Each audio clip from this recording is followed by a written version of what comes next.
ایک صحابی حضرت سعید بن عامر ہیں، حضرت عمر فاروق رضی اللہ تعالیٰ عنہ نے حضرت سعید بن عامر رضی اللہ تعالیٰ عنہ کو گورنر بنانا چاہتا حمص کا. نے کہا میں نہیں بنتا. فرمایا مجھے تم لوگوں نے بنا دیا ہے، خود گورنریاں بھی قبول نہیں کرتے. چلے گئے حضرت سعید بن عامر، گورنر بن گئے، صوبے کے گورنر. مال غنیمت میں سے کچھ زیادہ مال مدینہ شریف میں جمع ہوا تو حضرت عمر نے مختلف صوبوں سے غریبوں کی لسٹیں منگوائیں. حضرت سعید بن عامر کے صوبے کے کچھ خاص لوگوں کو آپ نے لکھا کہ تمہارے صوبے میں جو غریب ہیں ان کی لسٹیں بھیج دو. تو جب لسٹ آئی تو اس میں پہلا نام حضرت سعید بن عامر کا بھی تھا.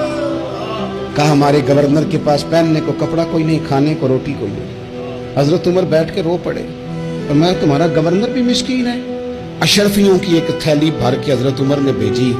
حضرت سعید بن عامر کے پاس جب گئی تو کہنے لگے انا للہ و انا الیہ راجعون. آپ کی اہلیہ کہنے لگی خیریت ہے؟ بلی مانس دیکھنا میرے پاس دنیا آ گئی ہے، میں نے تو جان چھڑائی تھی اس سے، کہ میرے پیچھے بھاگتی ہے. حضرت سعید بن عامر نے سارا مال وہیں اللہ کے حضور خیرات کر دیا. حضرت عمر ایک دفعہ دورے پہ آئے ان کے صوبے میں تو سب لوگوں کو جامع مسجد میں بلایا، حضرت سعید بن عامر کو بھی بلایا.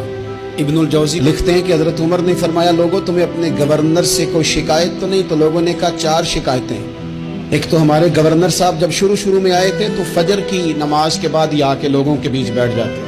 اب اشراق چاشت کے وقت آتے ہیں، سورج پورا طلوع ہو جاتا ہے تو حضرت سعید بن عامر رضی اللہ عنہ آتے ہیں. اور دوسری شکایت یہ ہے کہ صرف دن میں ملتے ہیں، رات کو ملتے ہی نہیں. اور تیسری شکایت یہ کہ ہفتے میں ایک پورا دن ہوتا ہے ملاقات ہی نہیں کرتے. اور چوتھی شکایت یہ ہے کہ کبھی کبھی بیٹھے بیٹھے رونے لگتے اور بے ہوش ہی ہو جاتے. آپ نے ایسا شخص گورنر بنا دیا جو دیوانہ ہے. حضرت عمر نے بلا لیا، قریب بیٹھے تھے، کہا دے سوالوں کے جواب. گردن جھکی ہوئی ہے. عرض کرنے لگے امیر المومنین میں نے تو پہلے ہی کہا تھا میں گورنری کے قابل نہیں. فرمایا اب تو منصب تمہارے پاس ہے، تمہیں جواب تو دینا ہے. حضرت سعید بن عامر کہنے لگے حضور 4 میرے ساتھ مسئلے ہیں. فرمایا کون سے؟ حضرت سعید بن عامر کہنے لگے آپ سوال دہرائیں میں جواب دیتا ہوں. آپ نے فرمایا سعید لوگ کہتے ہیں پہلے تو سویرے آ جاتا تھا، اب تو اشراق چاشت کے وقت آتا ہے. گردن جھکائی، سناٹا چھا گیا محفل پہ. تھوڑی دیر کے بعد سار اٹھایا تو داڑھی پہ آنسو گر رہے تھے. فرمانے لگے حضور میرے گھر میں خادم کوئی نہیں، بیوی بیمار ہو گئی ہے. میں نہ سویرے اٹھتا ہوں، آٹا گوندتا ہوں، روٹیاں پکاتا ہوں، گھر میں جھاڑو دیتا ہوں، باہر آنے میں دیر ہو جاتی. پہلے جواب پر ہی لوگ رونے لگے، آنسو نکلنے لگے. حضرت عمر رضی اللہ تعالیٰ عنہ بھی روئے.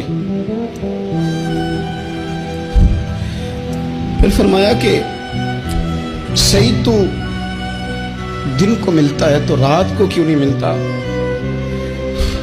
اپنی داڑھی پکڑ لی. کہنے لگے عمر ساری سفید ہو گئی ہے، اب تو لگتا ہے پھل پک گیا ہے، پتہ نہیں وہ کب مجھے کہے گا واپس آ جا. میں نے نہ دن مخلوق کے لیے رکھا ہے، رات اپنے رب کے لیے رکھی ہوئی ہے، مجھے تکلیف نہ دی جائے. گورنر کی بات کر رہا ہوں. پھر کہا سعید یار ہفتے میں ایک دن ملتے کیوں نہیں؟ کہنے لگے عمر یہ میرے رب کے ساتھ پڑتا ہے، اسے نہ کھولا جائے. فرمایا نہیں آپ بتائیں. حضرت سعید بن عامر کہنے لگے غریب ہوں، ایک ہی جوڑا میرے پاس ہے، میں غریب ہوں. حضرت سعید بن عامر کہنے لگے ایک جوڑا ہے، ہفتے میں ایک دن دھو کے خشک ہونے کو ڈال لیتا ہوں، پھر بیوی کے کپڑے پہن کے بیٹھا رہتا ہوں. کس طرح گھر سے باہر نکلوں؟ میرا پردہ تھا. میں اپنی غریبیاں لوگوں کے سامنے نہیں رکھنا چاہتا، میں جانوں میرا رب جانے، میں راضی ہوں نا اس کی رضا پہ.